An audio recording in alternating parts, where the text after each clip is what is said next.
السلام علیکم guys, I hope سب ٹھیک ٹھاک ہوں گے۔ تو شروع کرتے ہیں کیس نمبر 3 من کے محلے میں بائی شکیل احمد چوہان۔ بھائی میں سمجھ سکتی ہوں، پلیز تھوڑی دیر اور برداشت کر لیں پلیز میری خاطر۔ اوکے نو پرابلم، مزمل نے ایک جینٹل مین کی طرح جواب دیا اور چل دیا۔ بھائی چائے کی طلب ہو رہی ہوگی نا؟ مزمل کے چہرے پر مسکراہٹ بکھر گئی بادلہ کی بات سن کر۔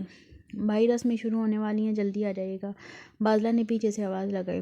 کال کر لینا۔ مزمل نے چلتے چلتے بادلہ کو دیکھ کے بغیر کہا وہ اپنا موبائل کوٹ کی پاکٹ سے نکال کر دیکھنے لگا، جس پر کافی ساری مس کالز تھیں، جن میں سے 3 بادلہ کے نمبر سے بھی آئی تھیں۔ مزمل کا موبائل سائلنٹ موڈ پر تھا۔ مزمل شادی ہال کے باہر کھڑا اپنے دونوں ہاتھ اپنی پینٹ کی جیبوں میں ڈالے ارد گرد کا جائزہ لے رہا تھا۔ جاری ہے۔ جی ٹی روڈ کی دوسری جانب اسے مین سڑک سے اندر جاتی ہوئی ایک چھوٹی سڑک پر ایک چھوٹی سی مسجد نظر آئی۔ مزمل نے اپنی وائٹ مرسڈیز کی طرف دیکھا جو کہ دلہنی کی طرح سجی ہوئی تھی۔ اس نے پینٹ کی جیب سے ہاتھ نکال کر اپنے کوٹ کی پاکٹ میں ڈالا اور اسے یاد آیا چابی تو اس نے بادلہ کو دے دی ہے۔ کچھ دیر سوچنے کے بعد مزمل نے پیدل ہی جی ٹی روڈ کراس کیا اور سڑک کی دوسری طرف پہنچ گیا۔ شادی ہال کے بیرونی دروازے سے آگے پہلے جہاں مزمل کھڑا تھا اب اسی جگہ مام کھڑی تھی۔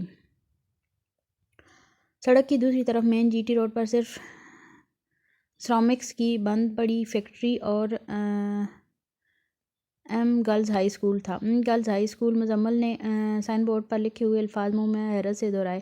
فیکٹری اور اسکول کے درمیان جی ٹی روڈ سے ایک چھوٹی سڑک معراج کے گاؤں تک جا رہی تھی۔ اسی سڑک پر فیکٹری کی مسجد تھی جس کا ایک دروازہ فیکٹری کے احاطے کی طرف کھلتا تھا۔ اسی دروازے پر ایک زنگ زدہ تالا پڑا ہوا تھا۔ دوسرا دروازہ چھوٹی سڑک کی طرف تھا۔ مسجد کے اسی دروازے کے سامنے اور اسکول کے پیچھے ایک مخروطی چھتوں والا 2 منزلہ مکان تھا جس کے دروازے اور کھڑکیاں پرانی طرز کے تھے۔ کھڑکیوں پر پیچھے لوہے کی سلاخیں اور آگے لکڑی کے تختے تھے۔ مسجد کے اسی دروازے کے ساتھ عاقل دوا خانہ اور اس کے ساتھ حکیم عاقل انصاری کا گھر۔ فیکٹری کے پیچھے 8-10 گھر اور بھی تھے۔ اس کے برعکس جس طرف ملن شادی ہال تھا اس طرف کافی رونق تھی۔ شادی ہال کے آجو باجو بہت سی دکانیں تھیں۔ مزمل مسجد کے اندر داخل ہو گیا۔ مام وہیں کھڑی ہوئی اسے اندر جاتے ہوئے دیکھ رہی تھی۔ تم یہاں کیا کر رہی ہو؟ اشال نے ایک دم سے کہا۔ میں یہاں ہاں، وہ اندر گھٹن سی محسوس ہو رہی تھی اس لیے خود ہوا خوری کے لیے یہاں آ گئی۔ مام نے بتی سی نکالتے ہوئے وجہ بیان کی۔ کھانے سے پیٹ بھرتا ہے، ہوا سے نہیں۔ چلو میرے ساتھ اور کھانا کھاؤ، جلدی کرو ورنہ شادی کی رسمیں شروع ہو جائیں گی۔ اشال نے حکمیہ انداز میں کہا۔ مجھے بھوک نہیں ہے، میرے سر میں بھی درد ہے، مام نے بوجھل ہو کر جواب دیا۔ وہ اشال سے جان چھڑانا چاہتی تھی۔ تم ایسا کرو اندر جاؤ، میں دوائی کھا کر آتی ہوں، مام نے اپنے گھر کی طرف جاتے ہوئے کہا۔ اشال نے اس کی کلائی پکڑی اور تشویشی انداز میں بولی، واہ جی واہ مام چودھری، یہ سر درد والے سمٹمز تو نہیں ہیں، اندر کی بات بتاؤ۔ اندر کی بھی بات، تم بھی کمال کرتی ہو، تم جاؤ میں آتی ہوں۔ مام نے اپنی کلائی الفت سے چھڑوائی اور محبت سے اشال کے رخسار پر اپنا دایاں ہاتھ رکھا۔ اشال کچھ سوچتے ہوئے ہال کے اندر چلی گئی اور مام اپنے گھر کی طرف۔ مزمل ظہر کی نماز سے فارغ ہوا تو مسجد اور گرد و نواح کا جائزہ لینے لگا۔ اس نے فیکٹری کے احاطے میں کھلنے والے دروازے کو غور سے دیکھا جس پر تالا لگا ہوا تھا۔ صاحب تم کیا دیکھ رہے ہو؟ یہ لو چائے پیو۔ گلاب خان نے چائے والی ٹرے ہاتھ سے بنی صف پر رکھ دی اور پھر سے کہنے لگا، تم چائے پیو، میں وضو کر کے آتا ہوں۔ مزمل نے کچھ عجیب سی نظروں سے گلاب کو دیکھا جو سیکیورٹی گارڈ کے یونیفارم میں تھا۔ مزمل نے چائے تب کپوں میں ڈالی جب گلاب وضو کر کے لوٹا۔ گلاب نے مزمل کی طرف دیکھ کر کہا، صاحب ہم سامنے والے اسکول کا سیکیورٹی گارڈ ہے، یہ چائے ہیڈ ماسٹر محمود صاحب کے گھر سے آئی ہے، ہم کو معلوم ہے تم بارات کے ساتھ آئے، کھانا کھاتے ہوئے ہم نے دیکھا تھا تمہیں۔ گلاب نے اچھی خاصی تفصیل مزمل کو دے دی تھی جو چائے پینے کے لیے کافی تھی۔ مزمل نے چائے کا پہلا گھونٹ لیا۔ ویری نائس، یہ تیسرا کپ کس کے لیے؟ مزمل نے چائے کی تعریف کے ساتھ ٹرے میں پڑے تیسرے کپ کے متعلق پوچھا۔ اپنا حکیم صاحب کے لیے، گلاب نے چائے کا گھونٹ بھرتے ہوئے بتایا۔ حکیم صاحب جنہوں نے بینش بیٹی کا نکاح پڑھوایا؟ اچھا وہ مولوی صاحب؟ وہ مولوی نہیں ہے، وہ تو حکیم ہے، اس مسجد کا مولوی تنخواہ نہ ملنے کی وجہ سے یہاں سے چلا گیا۔ حکیم صاحب جماعت بھی کروا دیتا ہے اور نکاح بھی پڑھوا دیتا ہے اور پیسے بھی نہیں لیتا۔ گلاب نے چائے کا کپ ٹرے میں رکھتے ہوئے اپنی بات پوری کی۔ یہ فیکٹری کیوں بند ہے؟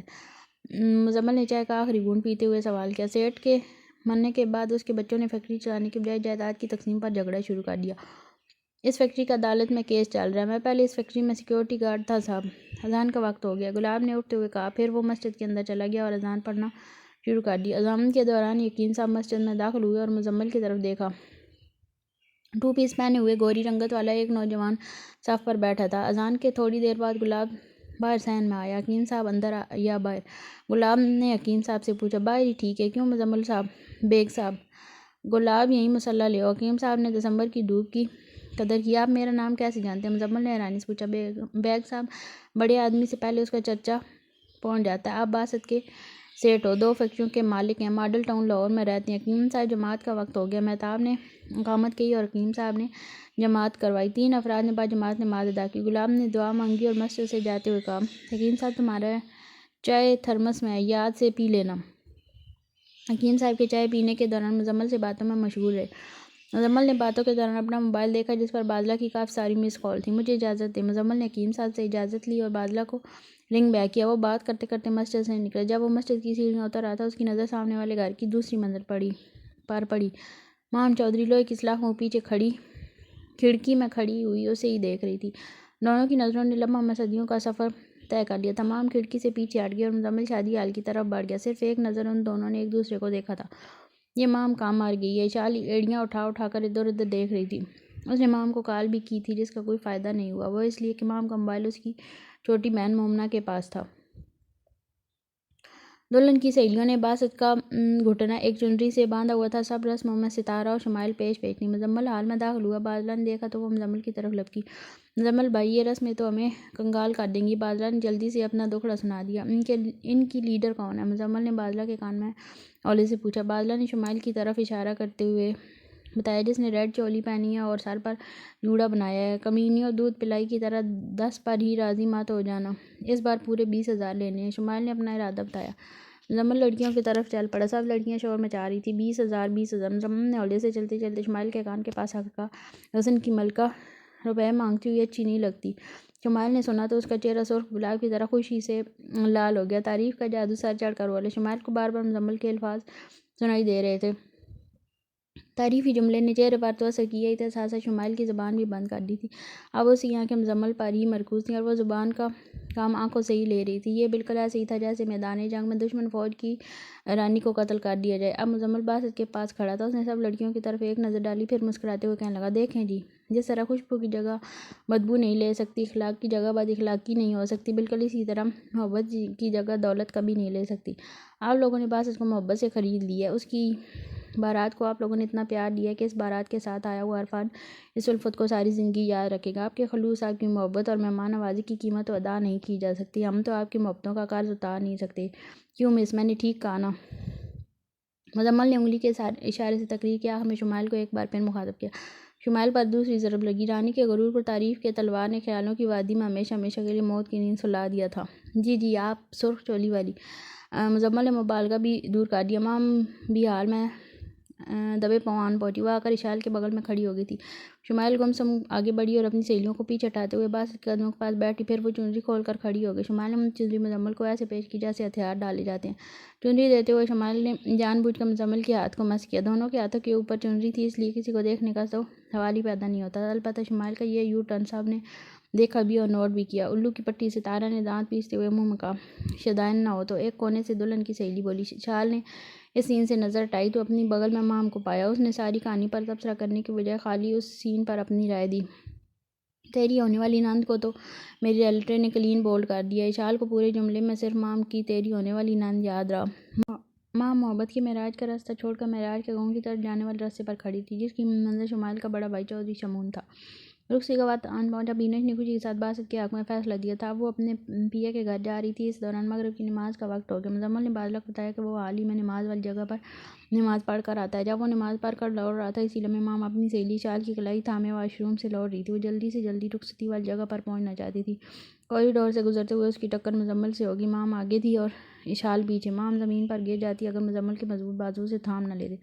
وہ گرنے سے تو بچ گئی، لیکن اس کے دائیں ہاتھ کی ساری ہری چوڑیاں ٹوٹ گئیں، جس کی وجہ سے اس کی کلائی پر کافی ساری خراشیں آ گئی تھیں۔ اشال نے اپنا موبائل نکالا۔ مزمل کے بازوؤں کے سہارے مام لٹکی ہوئی تھی۔ دونوں نے ایک دوسرے کو قریب سے جی بھر کے دیکھا۔ اشال ان دونوں کو کیمرے کی آنکھ سے دیکھ رہی تھی۔ چند منٹ کے بعد اشال ہی بولی، مزمل تھینکس، دراصل غلطی ہماری تھی۔ تم کون ہو؟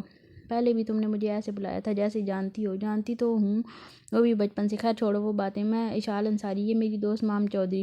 مام کو اشال کی باتیں سن کر ہوش آیا کہ وہ تو مزمل کی باہوں میں ہے۔ اس نے جلدی سے اپنی ہری فراک اور چوڑی دار پاجامہ درست کیا اور شرماتے ہوئے آگے کی طرف بڑھ گئی۔ مزمل نے آگے بڑھتی ہوئی مام کو دور تک جاتے ہوئے دیکھا تھا۔ اس کے بعد مزمل نے ٹوٹی ہوئی چوڑیوں کے ٹکڑے اٹھائے، انہیں رومال میں رکھا اور چل دیا۔